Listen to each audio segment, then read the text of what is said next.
Assalamualaikum warahmatullahi wabarakatuh. Alhamdulillahirabbil alamin. Wassalatu wassalamu ala asyrafil anbiya'i wal mursalin wa ala alihi wa ashabihi wa man tabi'ahum bi ihsanin ila yaumiddin. Amma ba'd. Segala puji bagi Allah Subhanahu wa taala, satu-satunya pencipta dan penguasa semesta alam yang menentukan takdir terhadap yang diciptakannya, yang memberi sebaik-baik nikmat iman dan Islam, dan hanya kepadanya lah kita akan kembali. Dan semoga sholawat dan salam senantiasa tercurahkan pada sebaik-baik makhluk yang paling mulia, Rasulullah Muhammad Sallallahu Alaihi Wasallam, dan tersambung pula keberkahan pada istri-istri, keluarganya, sahabatnya, serta orang-orang yang mencintainya sampai akhir zaman. Alhamdulillah, kita kembali di kajian Ustadz Dr. Syafiq Riza Basalamah. Untuk menuntut ilmu, mari kita luruskan niat mencari ilmu semata-mata karena Allah Subhanahu wa taala. Sebelumnya ana mau menyampaikan video ini ana ambil dari channel resmi Ustadz Dr. Syafiq Riza Basalamah dan telah diedit menambahkan animasi teks, juga suara moderator ana gantikan dengan suara ana sendiri. Langsung kita mulai. Bismillah. Alhamdulillah alladzi bi ni'matihi tatimmus shalihat. Segala puji bagi Allah Jalla Jalaluh yang karena nikmatnya kebaikan-kebaikan menjadi sempurna.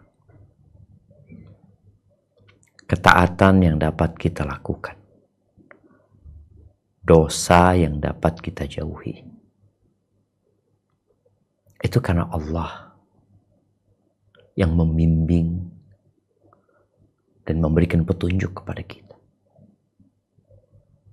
Sehingga seorang hamba harus senantiasa meyakini bahwa segala kebaikan itu dari Allah Azza wa Jalla. Keburukan yang menimpa, musibah yang datang, petaka yang silih berganti, itu karena dosa-dosa kita. Semoga Allah menyempurnakan nikmatnya, mengangkat balanya, dan mengampuni dosa-dosa kita.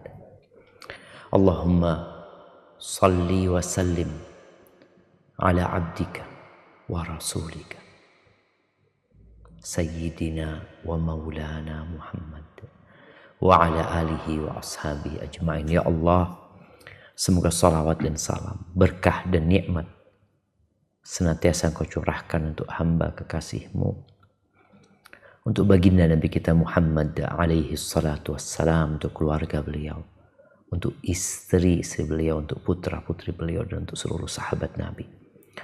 Semoga Allah meridhai kita bersama mereka. Amma ba'd. Kenapa hari ini kita bicara hati? Mungkin besok kita akan bicara hati lagi. Mungkin pekan depan kita akan berbicara tentang hati. Ahibati fillah,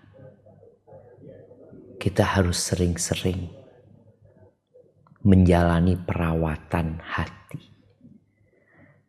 Ini mak-mak yang selalu merawat kulitnya, merawat wajahnya. Dia takut kulitnya jadi kusam. Apa yang dia lakukan? Dia menggunakan sunblock atau apa lagi.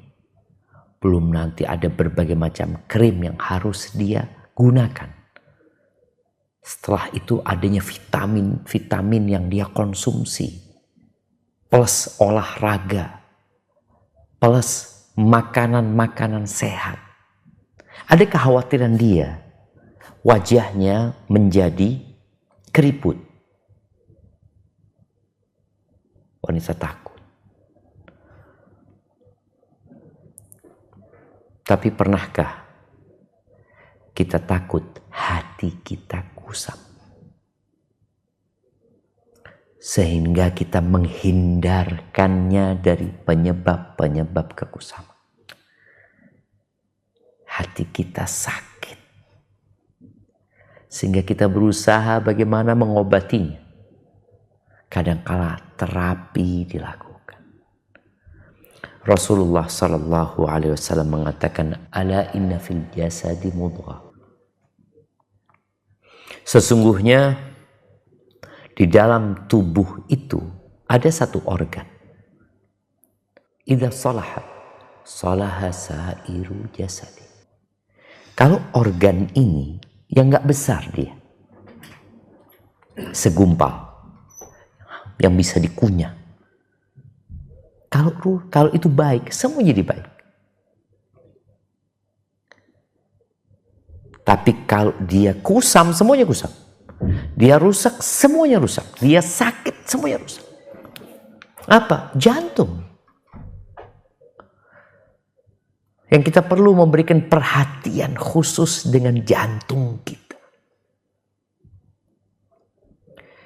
Ya, kalau penyakit jantung jasmani, insya Allah kita tahu orang-orang yang sakit. Kadangkala dia merasakan seperti ada sesuatu yang menimpa di atas dadanya sehingga dia kesulitan untuk bernafas. Oh, ini jantung. Keluar keringat seperti jagung-jagung. Oh, ini jantung. Akhirnya pasang ring. Operasi bypass. Kita dengar ada istilah jantung bocor. Sebagian kita jantung rohaninya bocor, biasa aja. Bahkan dia bikin bocor. Ahibati fillah. Allah itu tidak mengabulkan doa dari hati yang lalai. Kita sering berdoa, bahkan kita mungkin tiap selesai sholat berdoa, ketika sholat berdoa. Apa kata Nabi alaihi salatu wassalam? Innallaha la yastajibu du'aan min qalbin lahin ghafil. Jadi kalau bicara lalai itu mungkin bahasa Arabnya ghafil. Allah tuh tidak mengabulkan doa yang bersumber dari hati yang lupa, yang bermain-main, dan lalai. Nggak dikabulin doanya. Kadang-kadang kita merasa, anak sudah berdoa. Nggak berhenti anak berdoa. Bagaimana ketika engkau berdoa? Hatimu sedang memikirkan apa? Allah tadi sholat duhur. Coba. Apa permintaanmu yang hatimu hadir penuh dengan kekhusyuan dan ketundukan?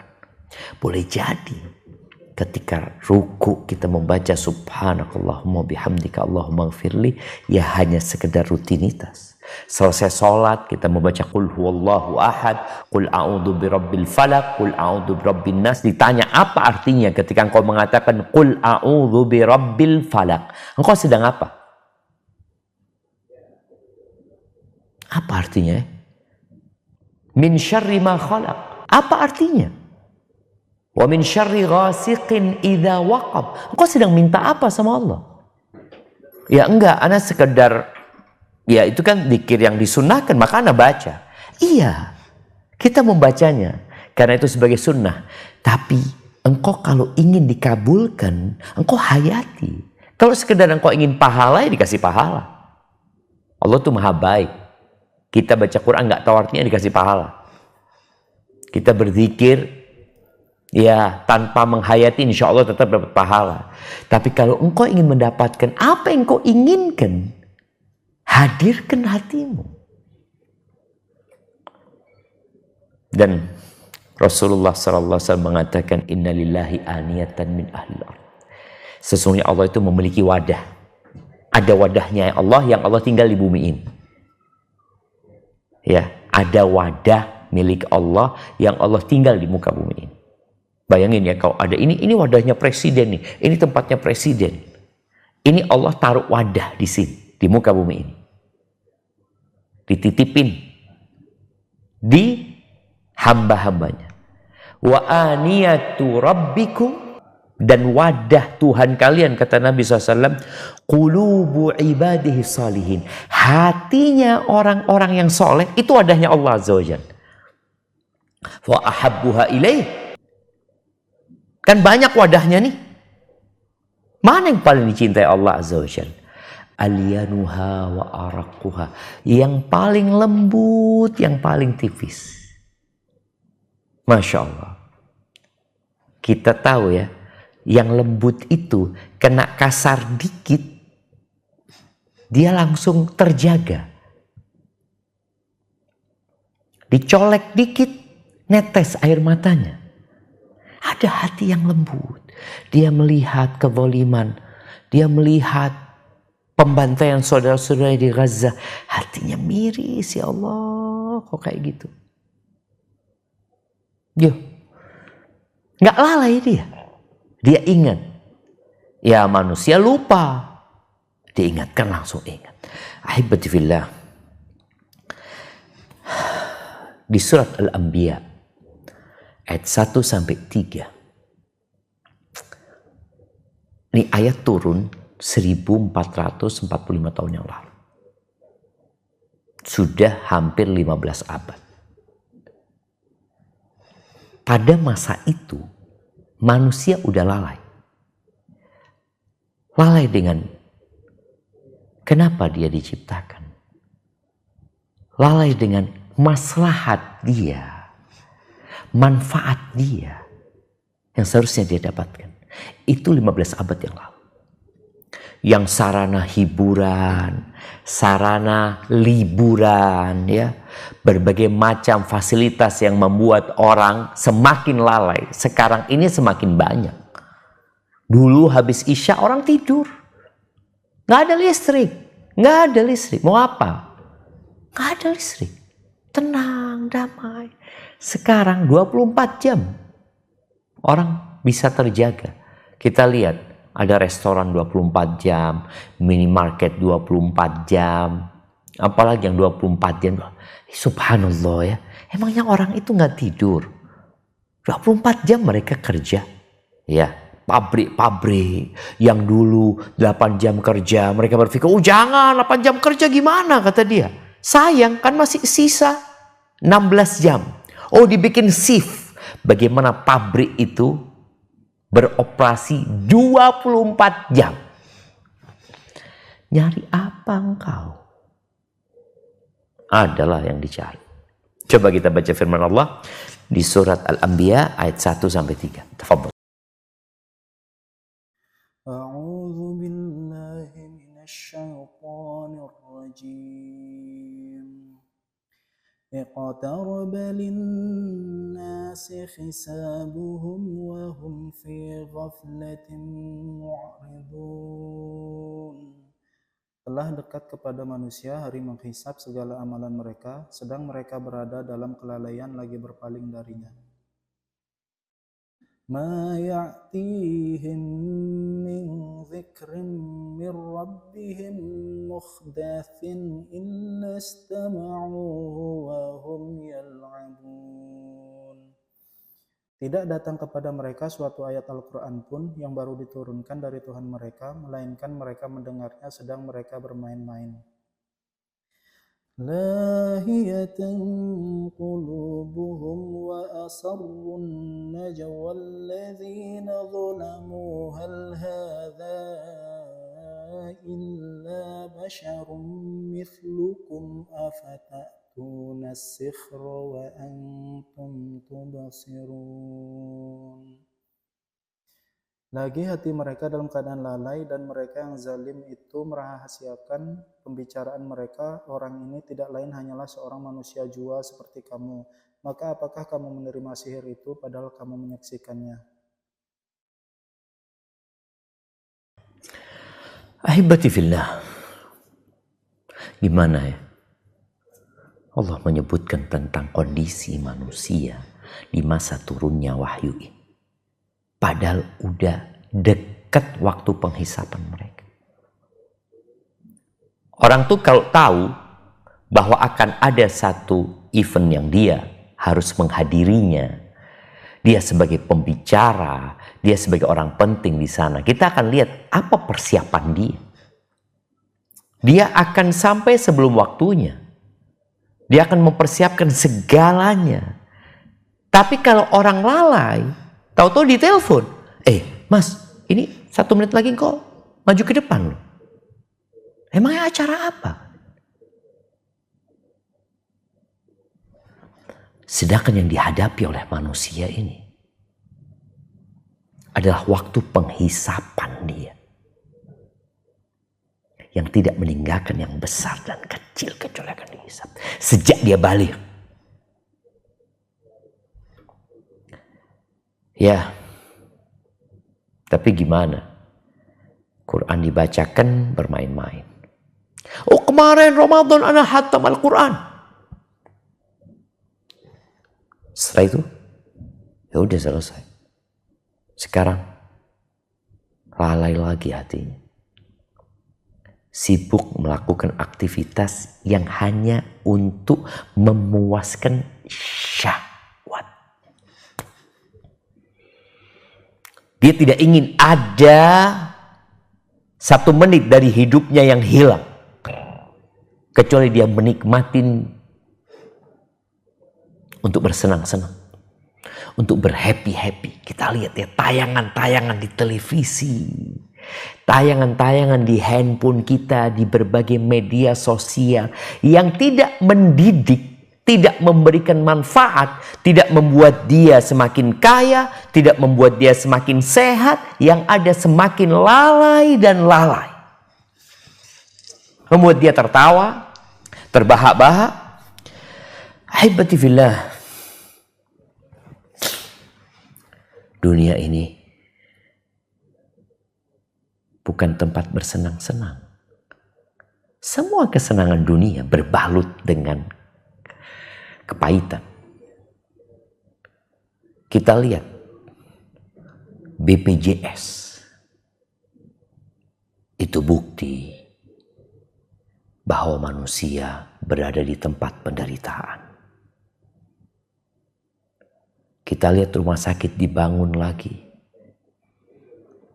Mereka terus mengembangkan sayapnya. Berbagai macam penelitian dibuat untuk memberikan kenyamanan kepada manusia, tapi engkau bakal sakit. Engkau bakal capek. Ini kehidupan dunia. Apa yang menyebabkan hati itu lalai? Nanti kita akan bicarakan. Sebelum kita bicara apa penyebabnya, kita akan bicara tentang tanda-tanda orang yang lalai itu kayak apa. Supaya kita nggak sibuk menghukumi orang lain, nggak sibuk nunjuk fulana, fulan. Karena kita nggak tahu ternyata kita yang lalai. Tanda yang pertama. Ini tanda yang paling penting. Yang semua bisa mendeteksi ya. Kalau sekarang kan kalau orang, kau kalau mau tahu kau sakit ini, coba kau lakukan gerakan ini. Ini tanda yang paling mudah untuk mendeteksi kita lalai atau tidak. Malas melakukan ketaatan. Malas sholat. Malas zikir. Malas baca Quran. Ya Allah berat ya. Oh, kenapa engkau berat? Ketika urusannya dengan perawatan wajahnya, dia punya jadwal rutin. Berangkat sebelum waktunya. Daftar dia. Karena takut penuh. Tapi urusan dengan ketaatan, biasa aja. Berarti engkau sedang lalai loh. Engkau sibuk merawat yang bakal dimakan sama tanah. Yang bakal ditinggal di tempat yang gelap. Engkau lupa merawat hatimu. Ketika Allah menyebutkan orang-orang munafikin. Orang munafik ini hatinya sakit. Ada hati yang mati. Ada yang hati masih ada kehidupan. Ada hati yang tinggal 5%. Ada hati yang hidup. Sehat. Anak tadi baru rekap jantung, detak jantungnya nggak tahu hasilnya, mudah-mudahan sehat. Dicek. Orang bahkan sekarang ada jam yang bisa mendeteksi heart rate dia berapa. Apa kata Allah tentang orang munafikin? Di surat An-Nisa ayat 142. Silakan dibaca.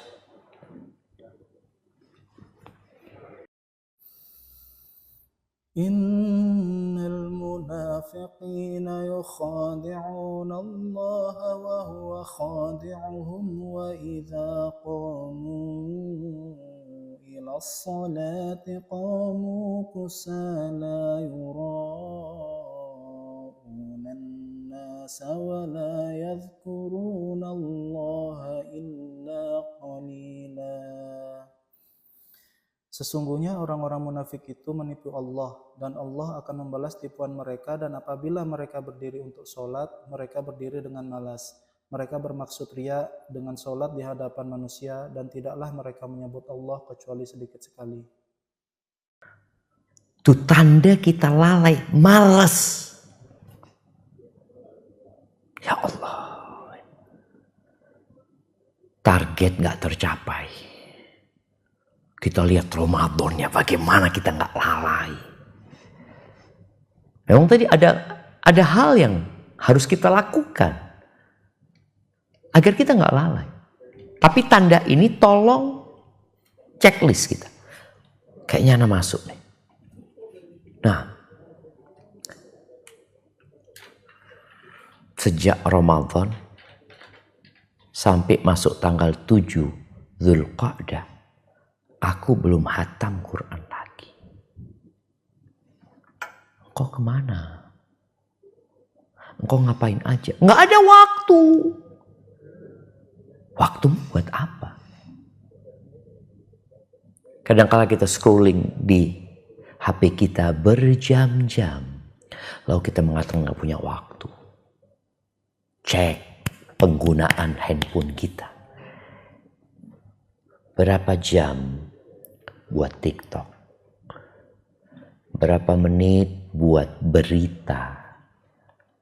Berapa menit buat doa-doa? Berapa menit buat Al-Quran? Coba dicek, dilihat. Karena kita mengatakan gak punya waktu. Padahal waktuku, waktumu, waktu dia sama 24 jam. Oh iya kan, fulan gak sibuk. Ya, engkau yang lebih tahu dengan dirimu. Kita akan punya 1000 alasan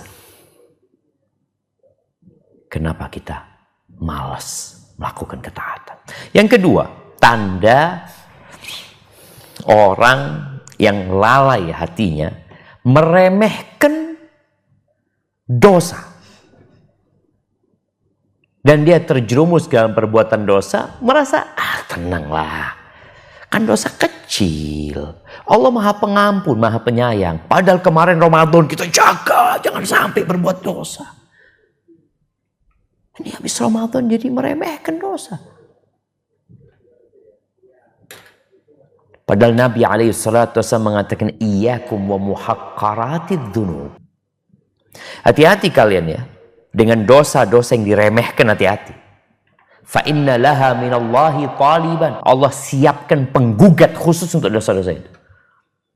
Kita malah santai berbuat dosa dan beranggapan dosa kecil. Bahkan dosa besar pun dilakukan. Kata Abdullah bin Mas'ud ya, bagaimana dia menyebutkan sifat orang beriman dan sifat orang yang hatinya lalai. Beliau mengatakan innal mu'min, orang yang beriman, yang hatinya bangun, yang hatinya sadar. Yara dzunubahu. Dia memandang dosa-dosanya seperti orang yang sedang duduk di bawah gunung, kalau ada batu besar di atas itu, yang boleh jadi batu itu akan jatuh ke dia, menimpa dia. Dia melihat seperti itu dosa-dosanya. Takut dia, ya Allah, Ketakutan itu mengantarkan dia untuk istighfar, untuk bertobat, untuk menghindari dosa. Ini enggak, malah dikerjain dengan santai. Wa innal fajir, adapun orang yang hatinya lalai, penjahat nih. Yara dhunubahu kadzubabin marra ala anfi. Dia melihat dosanya itu seperti lalat yang lewat di atas hidungnya. Kemudian dia katakan gini, terbang. Hilang dosanya udah. Hadits riwayat Bukhari. Maka tatkala engkau sudah mulai berbuat dosa, tambah dosa lagi, berarti engkau sedang lalai. Yang ketiga, kalau tadi meremehkan dosa, kalau ini kebiasaan berbuat dosa. Ya udah, dia nggak risih lagi dengan dosa yang dia lakukan. Bahkan yang menakutkan, kadang-kadang dia berbuat dosa terang-terangan. Wallahi jamaah, kita lihat ya berapa banyak orang yang mungkin menjual dirinya, berzina, biasa. Sambil mengatakan, gimana Ustaz ya, namanya anak muda. Gimana Ustaz, namanya fitnah. Dia nggak ada perasaan, ya Allah, kok aku melakukan itu. Allah, Ana berjumpa dengan orang-orang yang dosa besar yang lakukan, dia udah terbiasa dengan dosa itu. Perzinaan, bercampur baur laki dan wanita di sebuah instansi, di perkantoran, di pasar, di mana orang biasa aja gitu. Udah menjadi rutinitas. Lalu mereka mengatakan, oh Ustaz, aman lah Ustaz. Kami tahu batasan-batasannya. Setan itu tahu dengan batasan-batasan dosa. Maka dia akan tarik antum untuk melampaui batasan itu. Jadi orang yang lalai itu akan berbuat dosa terang-terangan, nggak malu lagi dia. Ini orang yang lalai. Nabi SAW mengatakan, kullu ummati mu'afan illal mujahirin. Semua umatku itu dimaafkan. Artinya ada kesempatan Allah memaafkan dia. Allah Maha Pemaaf. Illal mujahirin, kata Nabi SAW. Kecuali orang yang berbuat dosa terang-terangan. Seharusnya orang berbuat dosa itu sembunyi-sembunyi.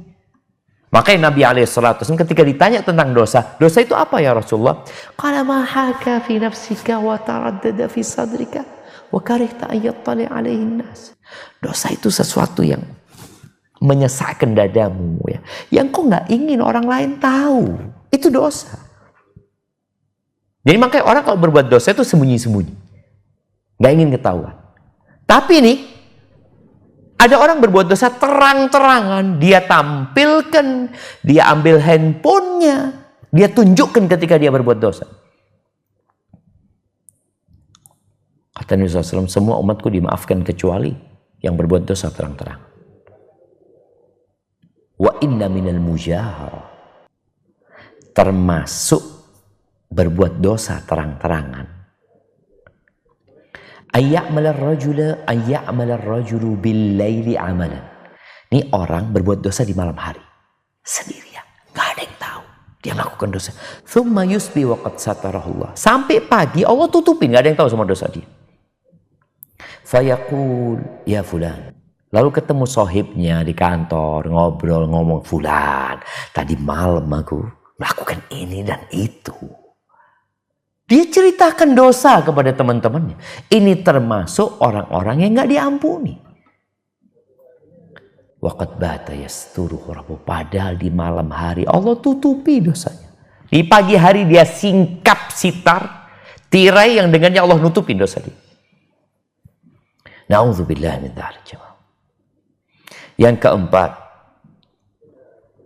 di antara tanda orang itu lalai, banyak menghabiskan waktu tanpa faedah.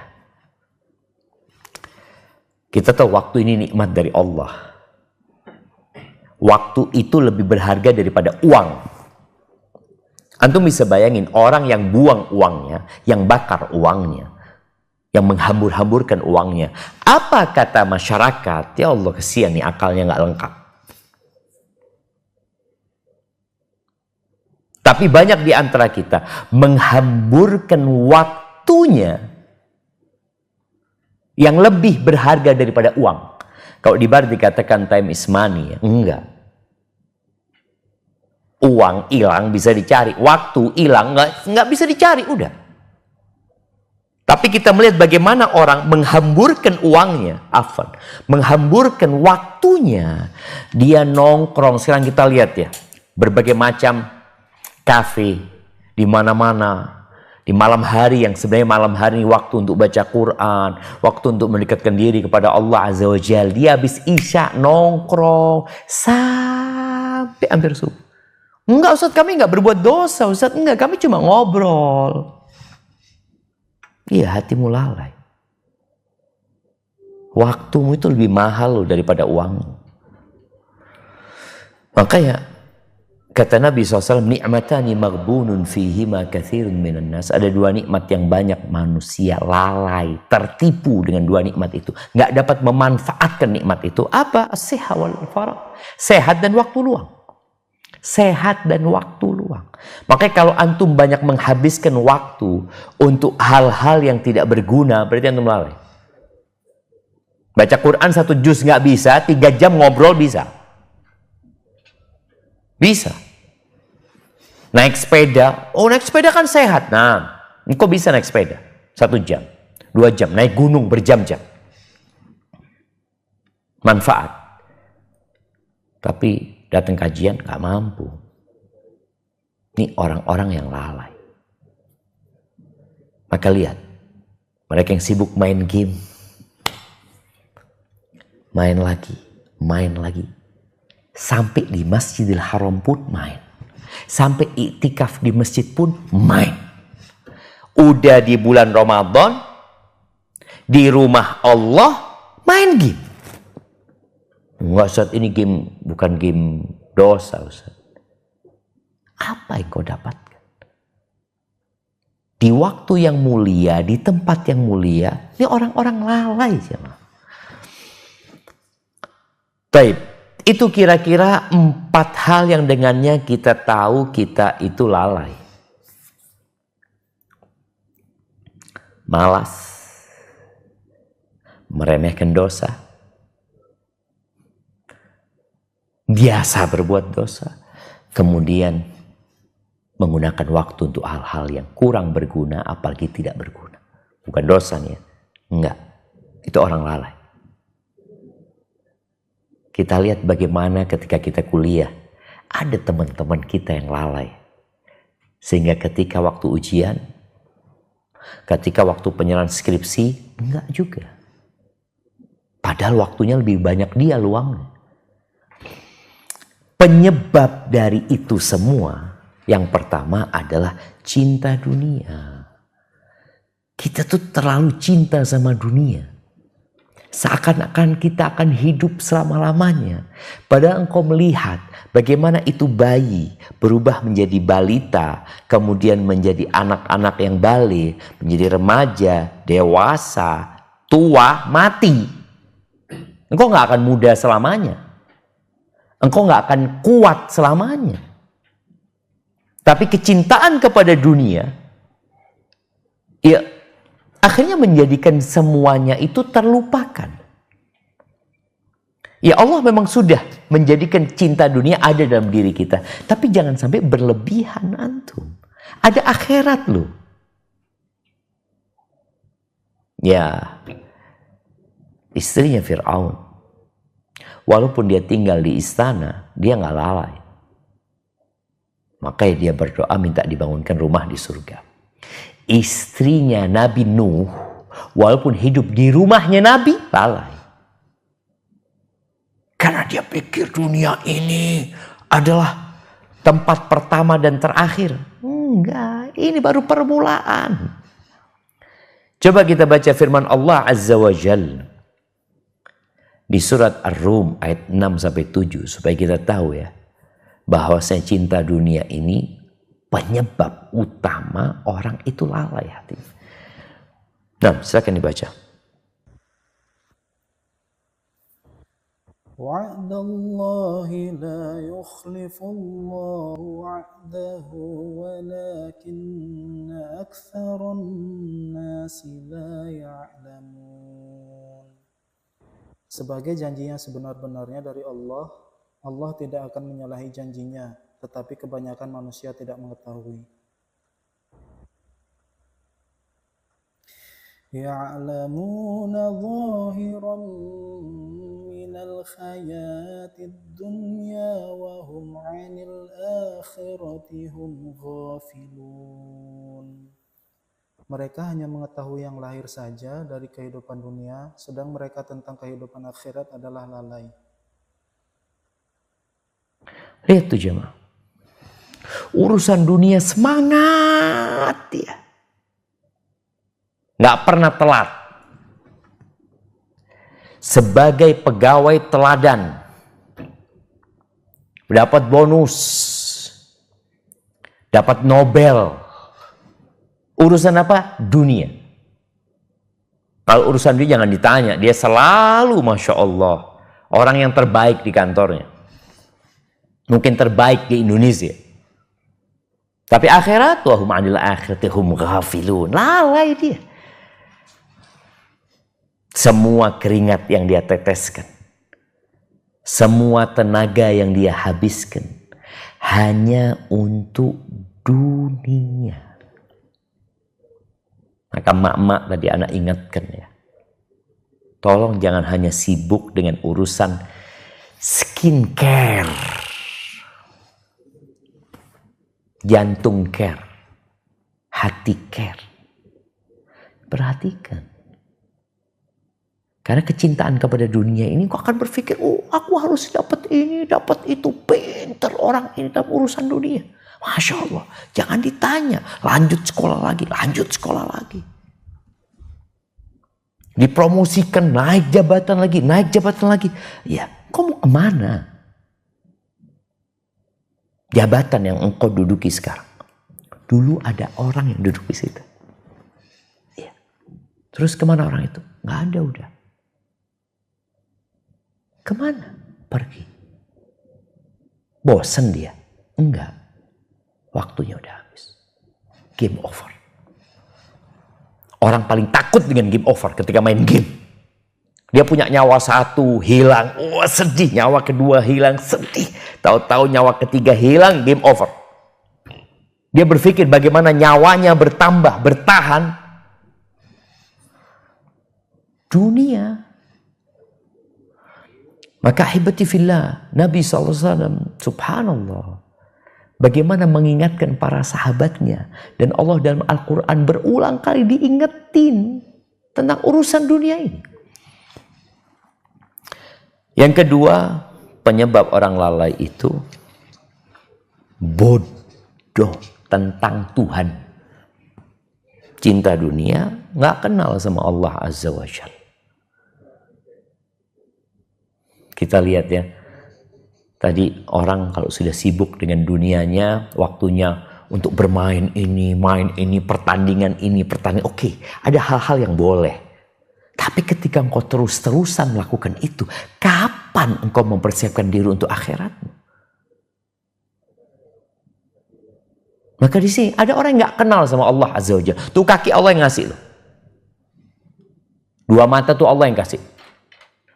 Oh wajah yang cantik ya, mata yang elok, bibir yang mungil, itu Allah yang kasih. Ketika orang nggak kenal sama Allah Azza wa Jal, nggak kenal bahwa Allah itu azabnya pedih, nggak kenal bahwa Allah itu telah menghukum Nabi Adam gara-gara makan satu buah yang terlarang, dihukum diturunkan ke bumi. Gak kenal bahwasanya perintah-perintah Allah itu sebenarnya untuk kebaikan kita. Sebagian orang kan, aduh Allah, kenapa sih Allah suruh kita sholat 5 waktu? Kenapa sih kok disuruh puasa Ramadan? Kenapa sih? Kenapa sih? Loh, Allah itu sayang sama kita. Dan semua perintah Allah itu kasih sayang buat kita. Dan semua larangannya karena Allah sayang sama kita. Engkau lihat bagaimana orang tua melarang anaknya mengkonsumsi beberapa makanan. Karena orang tua sayang, takut anaknya sakit. Kita kadang kala larangan-larangan Allah karena nggak kenal sama Allah. Makanya kita perlu kenal sama Allah. Yang ketiga, yang menyebabkan orang itu lalai, ya dosa. Karena dosa itu akan membuat nokta hitam di hati. Hati yang sehat ya. Ketika tahu-tahu ada sumbatan di situ, maka gerak tubuhnya akan jadi lambat. Bahkan kalau sudah parah, dia nggak bisa bergerak. Panggil ambulan, bawa ke rumah sakit. Apa yang dilakukan? Pasang ring. Kenapa harus pasang ring? Tersumbat dia. Kalau nggak bisa mati dia. Begitu pula tadi kemaksiatan. Itu menjadi penyebab tersumbatnya hati. Membuat orang itu jadi lalai. Dosa. Maka kata Allah, kalla barrana ala qulubihim ma kanu yaksibun.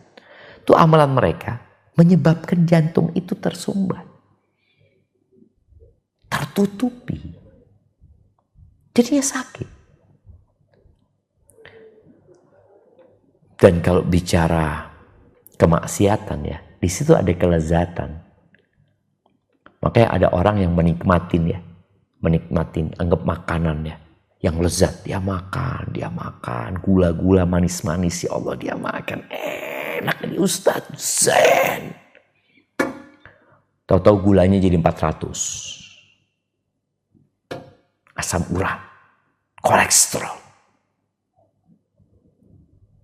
Ini manusia ketika dia melampaui batas, ya kayak gitu jadi. Dan kemaksiatan pun melakukan itu kepada hati kita. Penyebab yang keempat, salah berkawan. Engkau selesai Ramadan, kawanmu siapa? Kalau kawanmu suka ngajak engkau kajian ke masjid, insya Allah zen. Tapi kalau kawanmu suka ngajak engkau nongkrong, ya udah engkau akan lalai.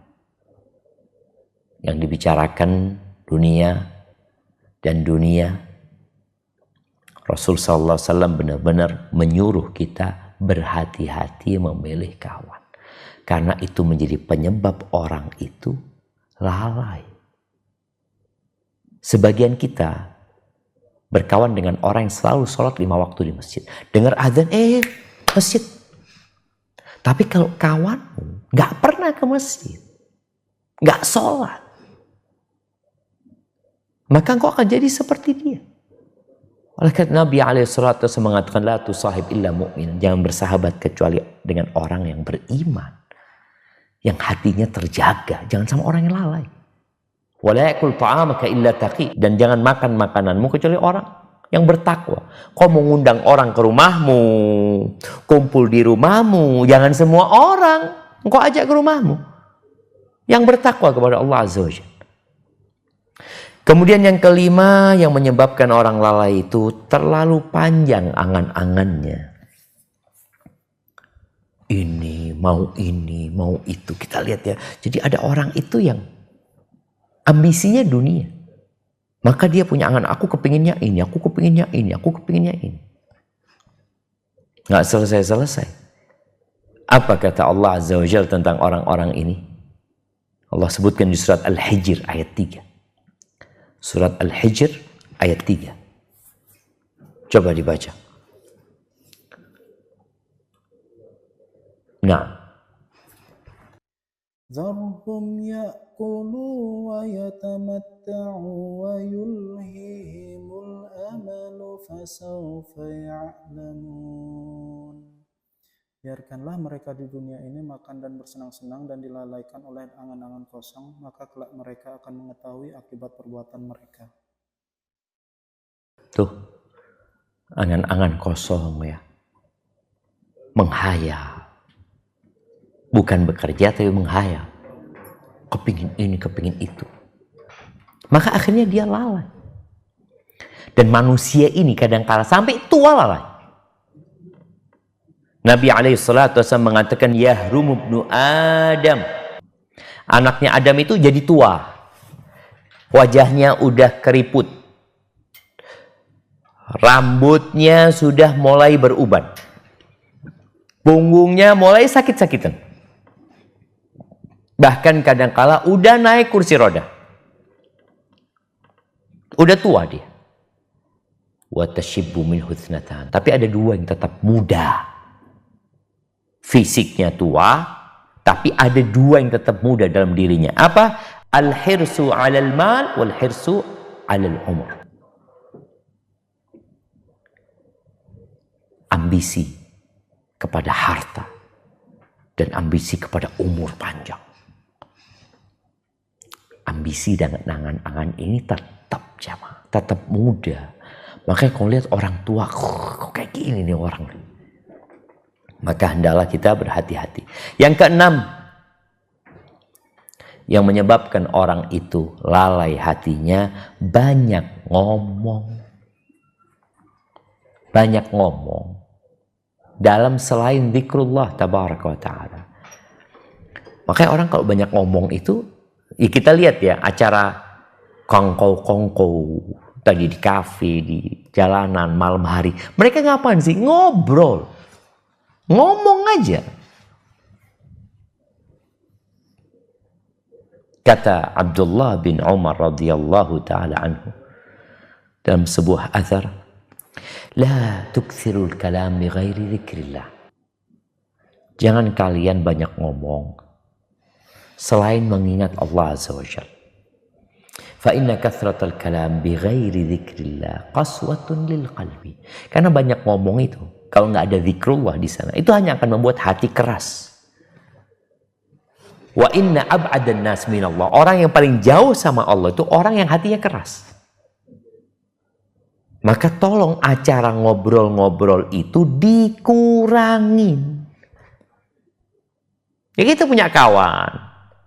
Ya kadang-kala kita ada waktu kepingin ngobrol. Silahkan. Bukan tiap malam ngobrol. Hatimu jadi lalai.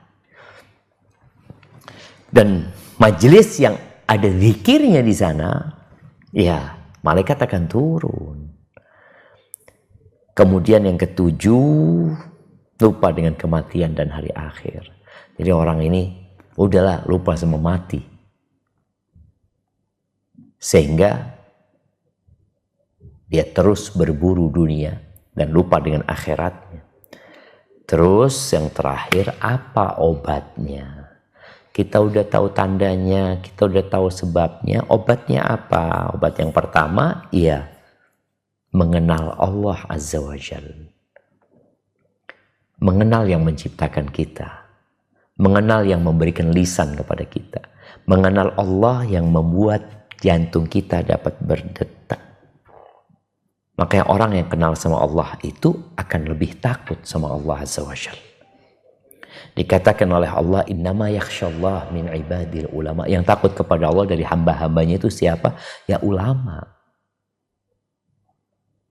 Maka kenalilah Allah. Lewat apa? Yang kedua, memperbanyak zikrullah.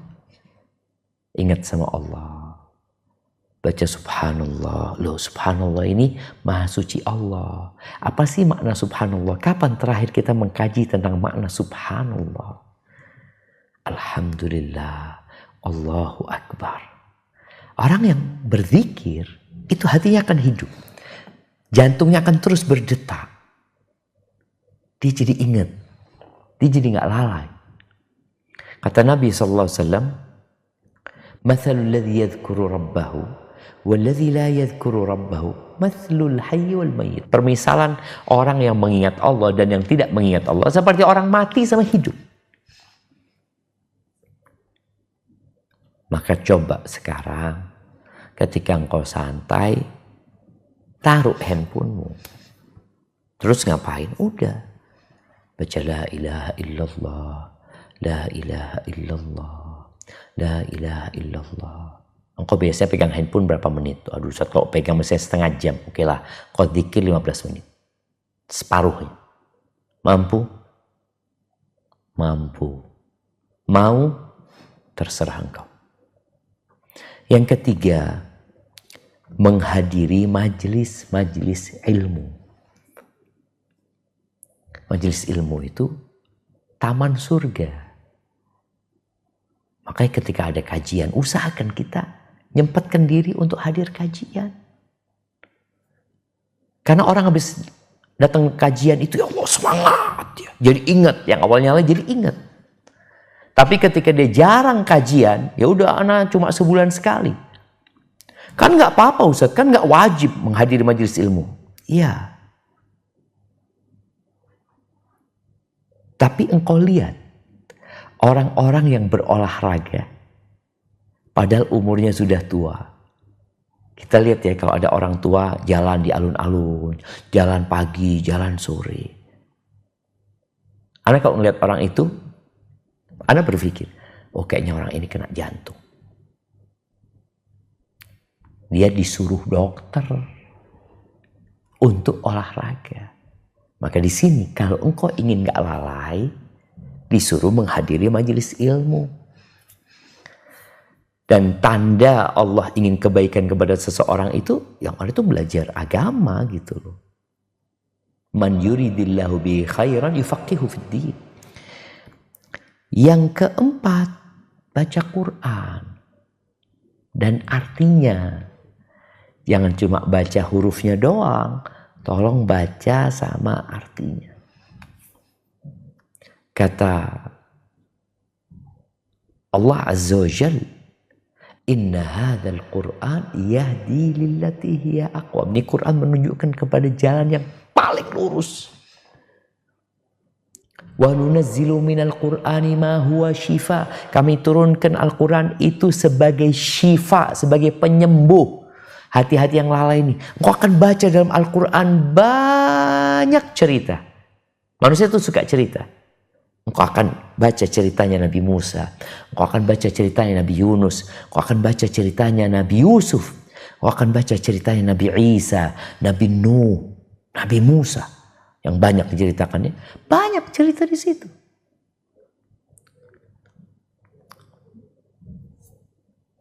Yang kelima, doa. Memohon kepada Allah Azza wa Jalla. Minta supaya dibersihkan hatinya dari karat-karat dosa, dari sifat-sifat kemunafikan. Ya muqallibal qulub tsabbit qalbi ala dinik. Rabbana la tuzigh qulubana. Ya Allah, jangan palingkan hati kami ya Allah, jangan lalaikan hati kami ya Allah. Ba'da idh hadaitana, setelah Engkau kasih hidayah. Orang itu akan merasakan lalai karena udah dapat hidayah. Kalau orang yang nggak dapat hidayah, ya dia lalai terus. Tapi kita kadang-kadang, Ana udah pernah, ya Ustaz, Ana dulu pernah merasakan, ya Allah nikmatnya Ustaz, ibadahnya sekarang ini, ya Allah balas Ustaz. Doa minta sama Allah Azza wa Jalla. Yang keenam, menjaga sholat. Yang perempuan usahakan tepat waktu. Yang laki-laki usahakan di rumah Allah. Kata Nabi SAW di hadis Abu Hurairah, man hafadha ala haula'is salawatil maktubat lam yuktab minal ghafilin. Barang siapa yang menjaga sholat fardu itu tidak akan ditulis termasuk orang-orang yang lalai. Enggak. Di sini. Ketika orang menjaga sholat, maka sholat itu akan jadi cahaya buat dia dan dia tidak akan ditulis dalam golongan orang-orang yang lalai. Itu yang keenam. Yang ketujuh, sholat malam. Tadi sholat wajib ya. Tambahin nih. Kita tuh makan, cukup lah 3 kali makan. Tapi kenapa orang kadang-kala nambahin vitamin, multivitamin ini, minum habatus sauda, minum ini, macem-macem. Karena dia tahu dia kepingin lebih sehat lagi gitu loh.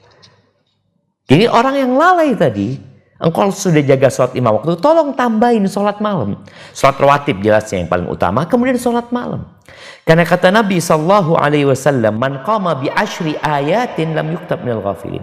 Barang siapa salat malam dengan 10 ayat tidak akan ditulis dari orang-orang ghafilin, orang-orang lalai. Selamat sudah dia. 10 ayat aja. Kalau 100 ayat, wah jangan ditanya. Ini 10 ayat saja, engkau salat malam dengan 10 ayat udah selamat dari catatan orang-orang yang ghafil. Kemudian yang terakhir, ziarah kubur. Karena itu akan membuat kita ingat dengan kematian.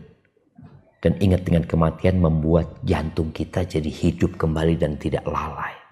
Engkau akan melihat rumahmu yang besar, kamarmu yang indah. Lalu engkau lihat kuburan. Aku akan ke sana. Engkau melihat keindahan kota Jakarta. Lalu engkau lewat kuburan, ya Allah, aku akan ke sana. Mobil mewah yang kau naikin, motor atau apapun, gak bakal dimasukkan ke kuburan dan gak ada gunanya. Maka dengan cara seperti itu semoga kita selamat dari hati yang lalai. Barakallahu fiik, itu mungkin yang dapat Ana sampaikan pada kesempatan kali ini. Kurang lebihnya mohon maaf. Ana kembalikan ke moderator. Alhamdulillahirrabbilalamin. Jazakallah khair. Barakallahu fiik Ustadz. Untuk kajiannya Masya Allah banyak sekali catatan untuk hari ini Ustadz. Dan kita izin Ustadz untuk pertanyaan pertama Ustadz.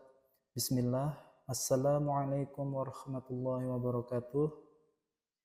Ahsanallahu ilaikum Ustadz. Afwan izin bertanya. Apakah berzikir sambil menyetir termasuk hati yang lalai? Karena tak sadar sudah sampai mana membacanya. Bagaimana caranya agar hati tidak lalai berzikir sambil melakukan pekerjaan? Mohon pencerahannya Ustadz. Masya Allah, barakallahu fiik. Nah, ahibati fillah. Zikir sambil beraktivitas. Itu diperintahkan. Kata Allah Azza wa Jalla, فَإِذَا قُضِيَتِ الصَّلَاةِ, kalau selesai sholat Jumat ya, فَإِذَا قُضِيَتِ الصَّلَاةُ فَانْتَشِرُوا فِي الْأَرْضِ وَابْتَغُوا مِنْ فَضْلِ اللَّهِ. Kalian silakan bertebaran di muka bumi ini. Kalian cari rezeki karunia dari Allah Azza wa Jalla. Kata Allah, وَاذْكُرُوا اللَّهَ كَثِيرًا. Berzikirlah, mengingat Allah yang banyak agar kalian sukses. Memang zikir itu ada yang sempurna, ada yang kurang. Yang sempurna itu adalah zikir yang lidah dengan hatinya bersamaan. Tapi ada orang yang berzikir lisannya aja, hatinya kemana-mana. Ada orang yang zikir lisannya lama-kelamaan nyambung dengan hatinya. Nggak apa-apa, lakukan itu. Seperti orang, daripada engkau mengatakan sesuatu, nonton sesuatu, engkau sudah baca la ilaha illallah. Sambil nyetir ya baca la ilaha illallah. Nanti tahu-tahu pikiran kita kemana? Ingat lagi, oh aku sedang berzikir ya. Ingat lagi seperti itu. Jadi lisannya terus basah. Maka kata Nabi SAW, la yazalu lisanuka rabban bidzikrillah. Lisanmu senantiasa basah mengingat Allah. Jadi zikir ini amalan lisan. Ketika bersamaan dengan hati, jadi mulia lagi. Maka terus engkau biasakan lisanmu berzikir. Bukan amalan tangan. Karena ada orang yang tangannya bergerak. Bergerak dengan tasbihnya. Tasbih digital atau tasbih dari kayu. Tapi dia kemana-mana ngobrol. Enggak. Lisannya berzikir. Dan tadi ketika bergabung dengan hati itu yang lebih utama. Tapi kalau nggak bisa, karena anak nyetir, Ustaz, kadang-kadang harus fokus melihat jalanan, silakan. Lama-kelamaan nanti engkau ketika di lampu merah jadi lebih nyaman lagi berzikir. Jadi lisannya terbiasa dengan mengingat Allah Azza wa Jalla. Hadza wallahu a'lam bissawab. Nah. Barakallahu fikum Ustaz. Pertanyaan berikutnya Ustaz. Bismillah. Ahsanallahu ilaikum Ustaz. Apakah hati lalai itu sama dengan futur? Pernah ada masa saya benar-benar semangat, rasa ingin tahu saya terhadap ilmu sangat banyak Ustadz. Selain ibadah wajib dan sunnah, saya baca beberapa buku mulai dari tentang istri Nabi sampai tafsir. Tapi sampai beberapa waktu terasa lelah. Jadi sekarang saya hanya rutin yang wajib dan beberapa sunnah. Juga hadir di kajian seperti kajian Sisesa. Mengapa hati saya tidak makin menguat? Padahal waktu itu saya sudah berusaha. Apakah ada yang salah dari niat? Saat ini terkadang saya kembali tergoda melihat film dalam kurung Korea atau Barat dan IG sosmed. Tolong saya agar kembali seperti dulu, Ustadz. Kenapa terasa lebih berat sekali dibanding waktu itu? Subhanallah jemaah. Ya, kalau bicara futur sama hati yang lalai, futur ini artinya loyo, kendur. Itu futur. Yang semangat atau kendur. Penyebabnya ya hati sebenarnya kan. Ketika hatinya lalai, jadi akan berdampak kepada ibadahnya, akan berdampak kepada aktivitas yang biasa dia lakukan dalam ketaatan kepada Allah. Maka tanda-tandanya malas. Itu tanda-tanda hati yang lalai.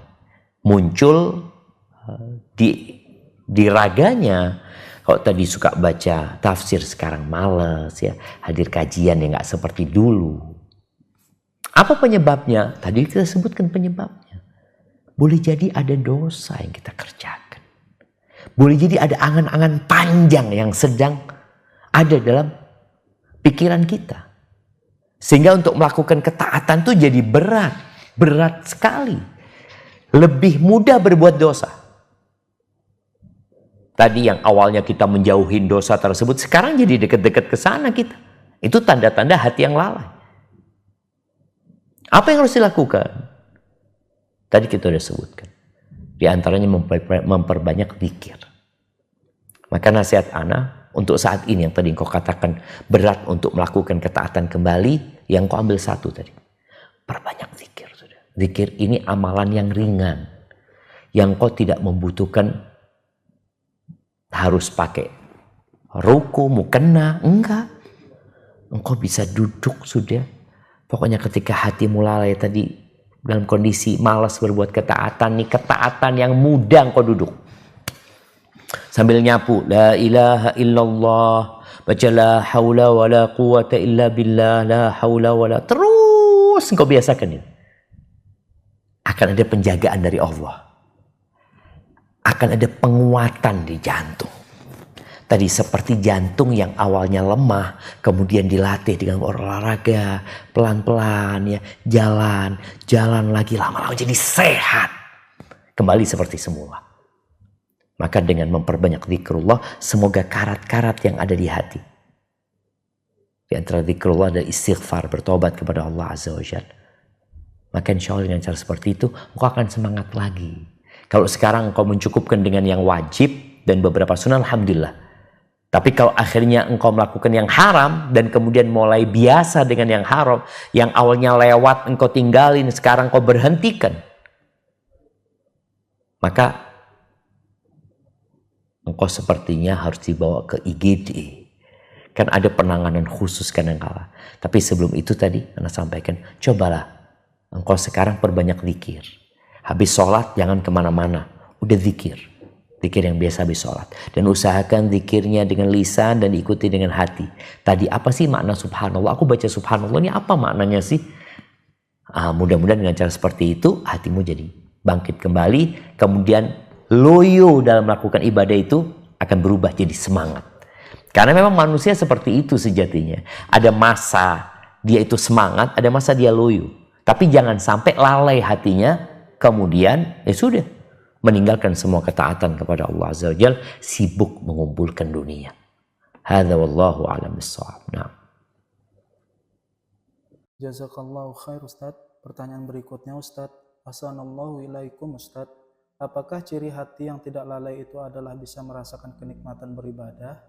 Jika iya, ini maksudnya bagaimana Ustadz? Saya mencoba menjalankan ibadah agar wanita masuk surga, ditambah beberapa sunnah. Tapi saya nggak tahu apakah saya pernah merasakan nikmat ibadah itu, dan apa maksudnya doa dengan hati lalai tidak terkabul, apa maksudnya yang seperti Ustadz jelaskan, harus paham arti doa tersebut. Masya Allah, barakallahu fikum. Nah, mahibbati fillah. Allah itu syakur. Di antara nama Allah itu syakur. Makanya ada orang namanya Abdus Syakur. Allah itu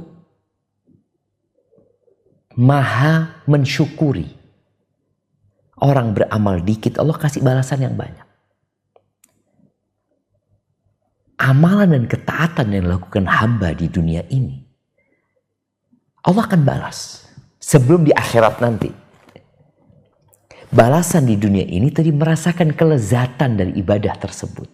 Jadi kepingin beribadah lagi.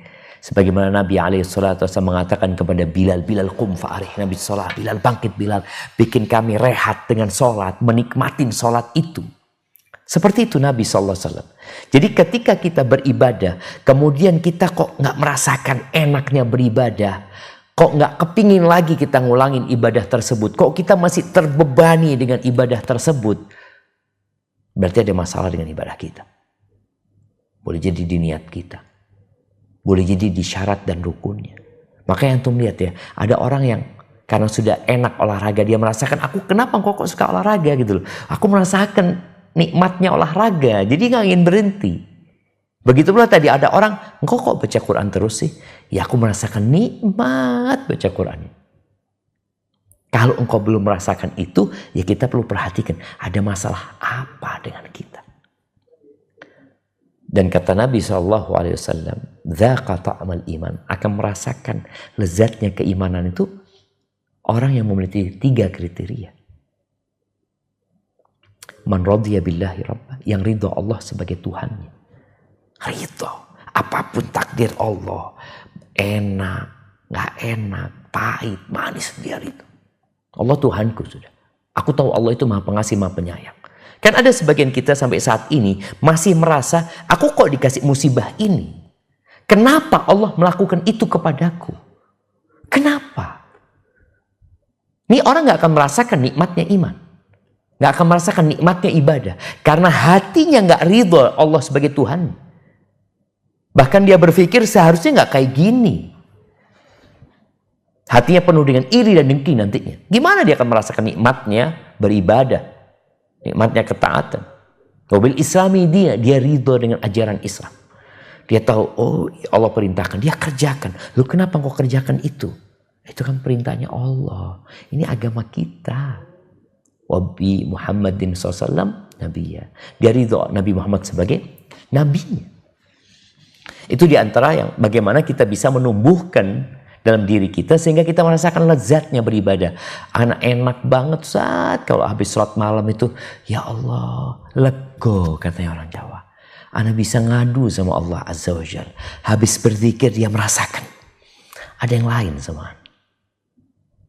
Tapi kalau ternyata belum bisa, tadi boleh jadi kecintaan kepada Allah masih kurang di dirimu. Engkau belum kenal sama Allah Azza wa Jalla.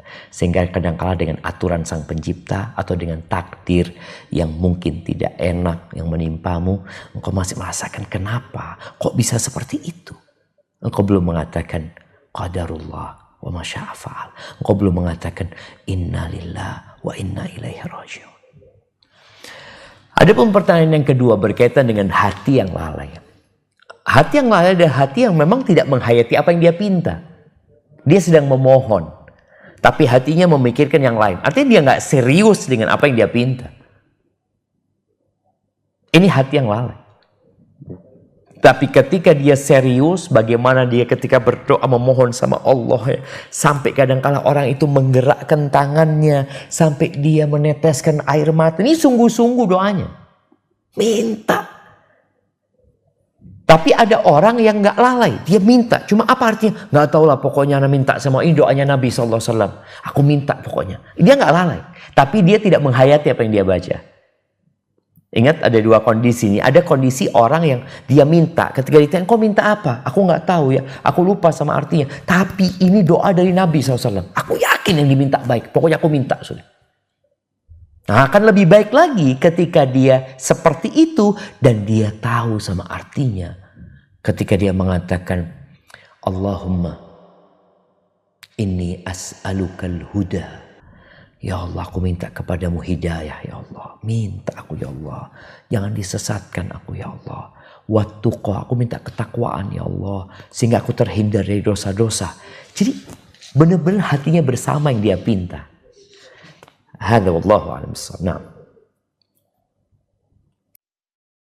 Barakallahu fikum Ustadz. Pertanyaan berikutnya, izin untuk bertanya. Selama ini saya sebagai istri sudah berusaha menerapkan apa yang disampaikan oleh Ustadz, meskipun tentunya masih harus banyak belajar dan belajar istiqomah. Di sisi lain juga kami cari pahala. Gimana caranya menasehati suami supaya sebagai imam, sebagai pemimpin juga lebih bertakwa kepada Allah.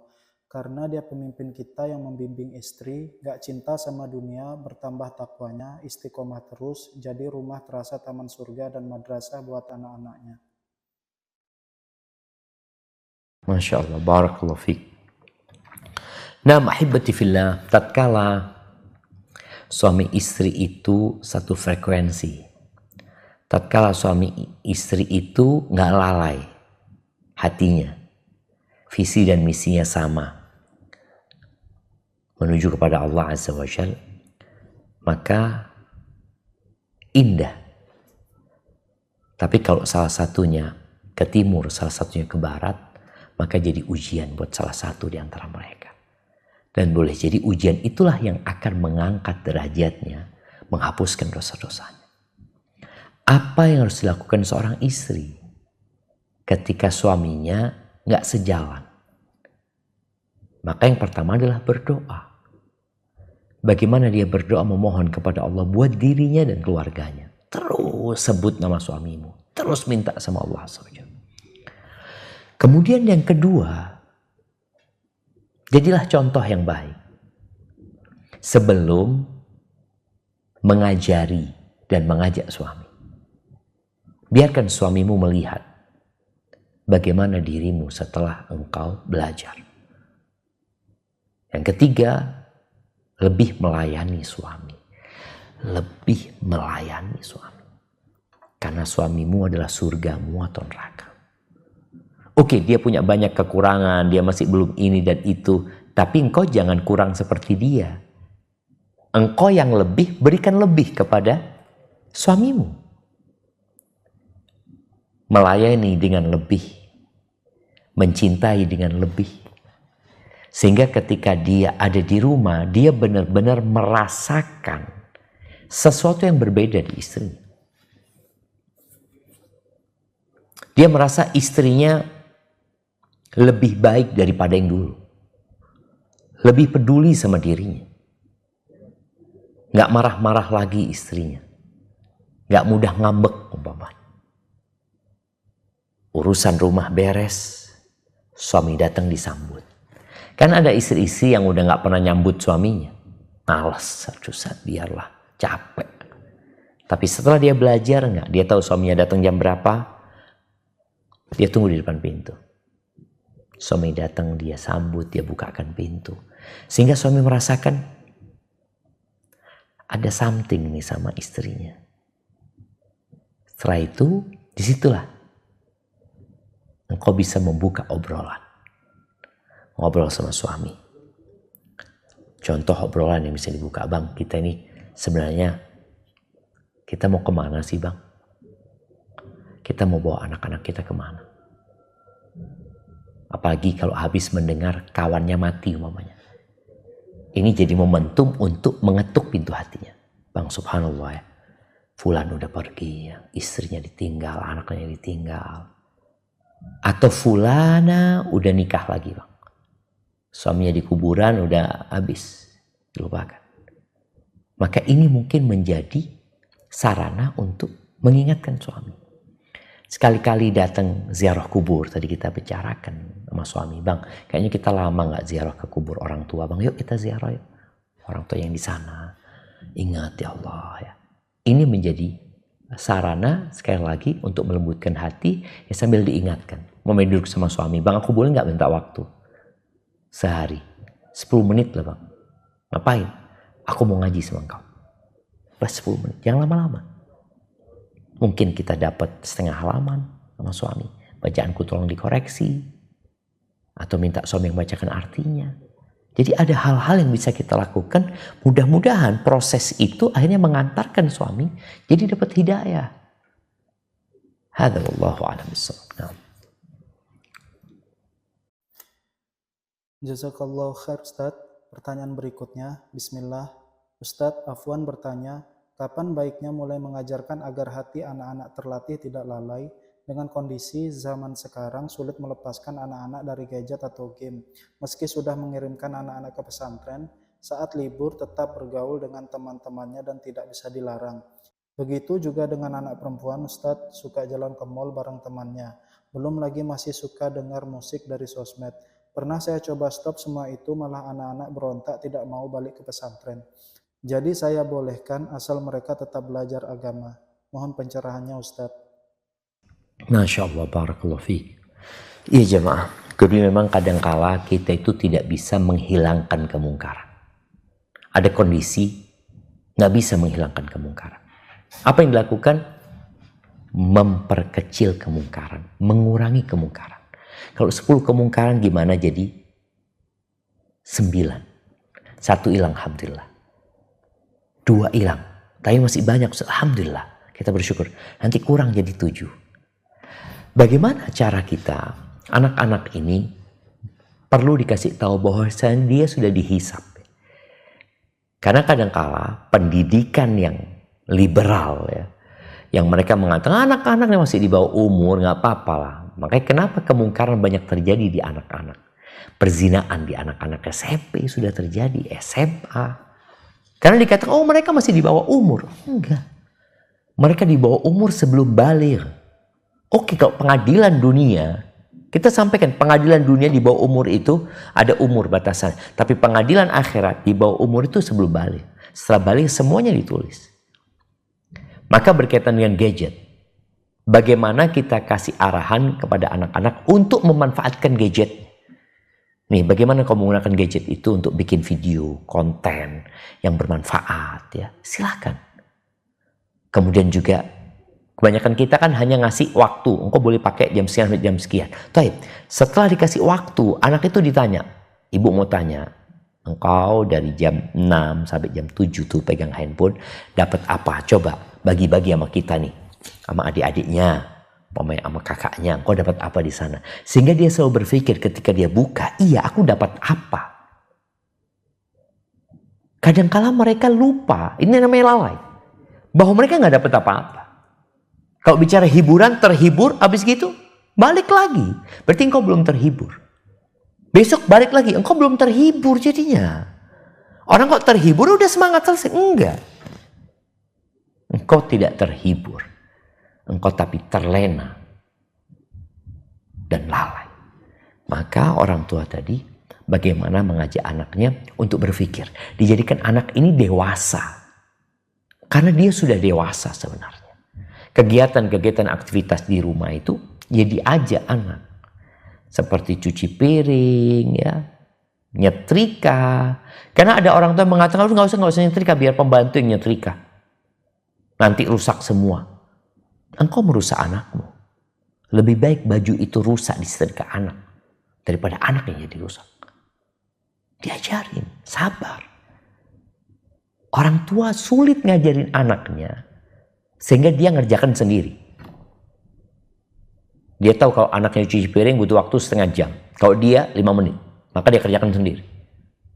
Seharusnya engkau dampingin dia 30 menit. Tapi di situ ada cinta dan kasih sayang. Anak-anak jadi cinta sama orang tuanya, nggak lalai. Makan, ketika makan nggak ada handphone ketika makan. Taruh semuanya. Oh ini biar makannya banyak sambil nonton. Nggak ada. Ini kebiasaan daripada orang tua kadang-kala. Anaknya supaya makan, akhirnya dia nonton. Enggak. Orang tua bagaimana ketika duduk sama anaknya, pandai-pandai memancing di hati anaknya. Mancing apa? Ya mancing apa yang dia kerjakan. Dia hari ini ngelihat apa. Sama teman-teman gimana. Di pondok seperti apa. Engkau kegiatan di pondok tuh kalau sore ngapain sih? Ini itu. Jadi anak itu punya tempat untuk mencurhat apa mencurahkan isi hatinya. Tapi kalau enggak, ya sudah dia pakai handphone, hatinya enggak tercurahkan isinya, dia hanya tadi terhibur padahal dia tidak terhibur. Barakallahu fiik. Nah,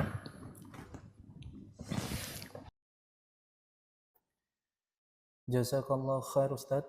Pertanyaan berikutnya, Afwan Ustadz, jadi ketika ada miskomunikasi dengan anak merasa sedih, ketika sholat itu menangis, kita memang sedikit teringat dengan miskomunikasi dengan anak tersebut. Tetapi juga di dalam sholat itu tetap memaknai ayat yang kita baca, umpamanya di surat Al-Fatihah. Apakah boleh kita menangis di dalam sholat itu dengan tidak berlebihan ya? Kemudian lagi di saat berdoa sebelum salam itu kan Allahumma inni a'udzubika min adzabil qabr. Apakah boleh ini diganti dengan inna dengan memaksudkan bahwa ikut mendoakan suami dan anak-anak dengan kita membayangkan wajah mereka, berharap tidak kita sendiri yang mendapatkan doa tersebut, tetapi juga untuk suami dan anak-anak. Mohon pencerahannya Ustadz. Jazakumullahu khairan. Wassalamualaikum warahmatullahi wabarakatuh. Waalaikumsalam warahmatullahi wabarakatuh. Jamaah, menangis itu ada banyak macam.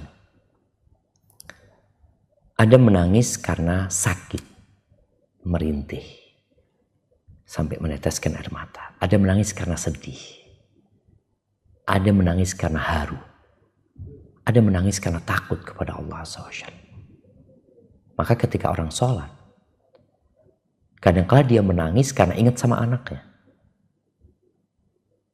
Ketika dia membaca iyyaka na'budu wa iyyaka nasta'in, dia sedih, Allah anakku belum, ya Allah, seperti itu. Nggak apa-apa ketika dia menghayati yang dia baca, kemudian dia bersedih dengan apa yang dia hadapin.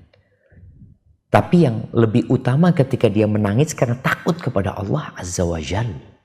Dan itu yang seharusnya dilakukan ketika baca Quran lewat ayat-ayat adab. Dia menangis. Dia takut diadab, dia takut keluarganya diadab, dia takut anak-anaknya diadab. Maka kemudian dia memohon kepada Allah agar diselamatkan dirinya dan keluarganya.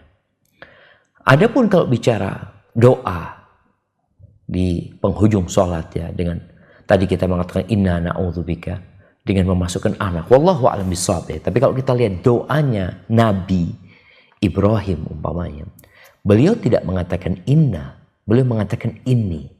Seperti kita yang mengatakan Rabbi ij'alni muqimas shalah. Ya Allah, jadikan aku orang yang mendirikan sholat. Aku. Wa min dzurriyyati, dan dari keturunanku.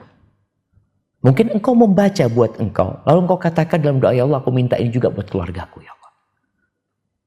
Jadi bukan dengan inna dimaksudkan bersama-sama, tapi lebih utama, wallahu a'lam ya, nanti mungkin ditanyakan kepada ustadz yang lainnya, engkau membaca doa itu buat dirimu, lalu engkau katakan aku juga mintakan ini buat keluargaku.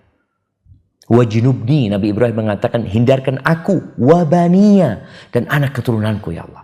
Disebutkan anak-anaknya. Kemudian ketika beliau mengatakan Rabbana waj'alna muslimaini laka wa min dzurriyyatina. Ya Allah, jadikan kami berdua, Nabi Ismail dan Nabi Ibrahim, dua orang yang berserah diri kepadamu, wa min dzurriyyatina, dan dari anak keturunan kami. Jadi mungkin doanya untuk diri sendiri, kemudian minta kepada Allah, aku juga ingin doa ini buat keluargaku ya Allah. Mungkin seperti itu. Hadza wallahu a'lam bishawab. Nah. Jazakallahu khair Ustadz. Untuk pertanyaan terakhir, Assalamualaikum warahmatullahi wabarakatuh. Afwan Ustadz ingin bertanya, jika ada seseorang yang sudah melakukan ibadah-ibadah wajib dengan sangat baik, sholat-sholat wajib sudah tepat waktu pergi ke masjid, dan ibadah-ibadah sunnah seperti sholat malam, puasa sunnah, baca Al-Quran sudah dilakukan dengan baik, namun sayangnya muamalah ke orang lain seperti anak-anak, mantu, atau keluarga dianggap kurang baik, karena sering berselisih, bertengkar antara keluarga. Nah, kira-kira apakah itu dapat dianggap lalai ya Ustadz? Apakah ibadahnya ada masalah di ibadah tersebut sehingga membuat lingkungan sekitarnya tidak nyaman dengan orang ini? Atau justru hal-hal tersebut yang membuat akhirnya ada ibadah yang tertolak? Mohon pencerahannya Ustadz. Jazakumullah khairan. Masya Allah, Masya Allah. Naam jamaah. Ini pertanyaan penting sekali di penutup ya. Ketika kita beribadah tapi kok efek atau dampak dari ibadah itu nggak terasa ya. Karena ibadah itu membuat hati jadi lembut. Membuat orang jadi lebih sopan. Membuat orang jadi lebih penyabar. Bagaimana puasa menjadikan orang itu karakternya yang awalnya marah-marah, kan dilarang marah-marah sama Nabi SAW. Berapa banyak orang yang puasa tapi nggak dapat apa-apa dari puasanya. Berapa banyak orang yang sholat tapi nggak dapat apa-apa dari sholatnya. Itu dikhawatirkan. Karena sejatinya ibadah yang dilakukan dari mulai sholat, puasa, zakat, haji, baca Quran, itu akan berdampak kepada karakter seseorang. Kalau ternyata tidak berdampak, maka perlu ada bermuhasabah buat dia. Kenapa ya? Kok aku nggak berubah? Boleh jadi di niatnya. Karena kadang-kadang ada orang yang merasa sudah baik dengan ibadah-ibadah itu. Boleh jadi meremehkan orang lain dengan ibadah-ibadah dia.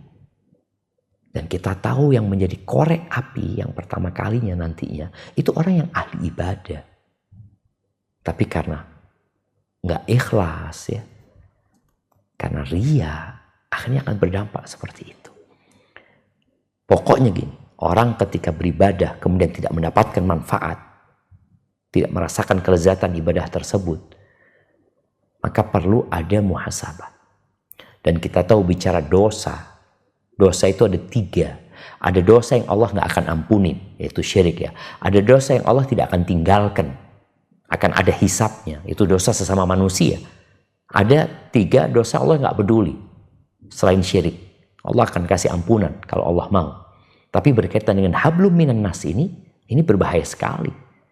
Ketika seorang bertanya kepada Nabi SAW, ya Rasulullah fulan, sholat malam fulana ini ya Rasulullah, sholat malam, puasa sunnah, jangan ditanya dia itu.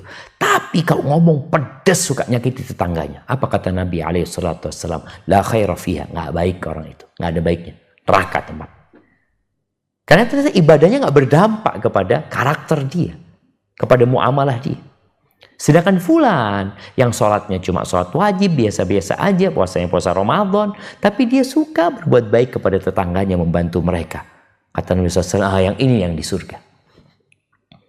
Maka semoga kita lebih introspeksi diri, dan kalau kita lihat ada keluarga yang seperti itu, mungkin bisa kita kasih nasihat ya, agar dia bermuhasabah, agar jangan sok suci, sok sudah baik. Ketaatan ini kadang-kala membuat orang jadi ujub. Dosa bisa jadi membuat orang jadi takut sama Allah Azza wa Jalla. Barakallahu fiik, itu yang dapat Anda sampaikan, kurang lebihnya mohon maaf. Yang benar dari Allah Azza wa Jalla, yang salah dari diri Anda pribadi, Anda kembalikan ke moderator.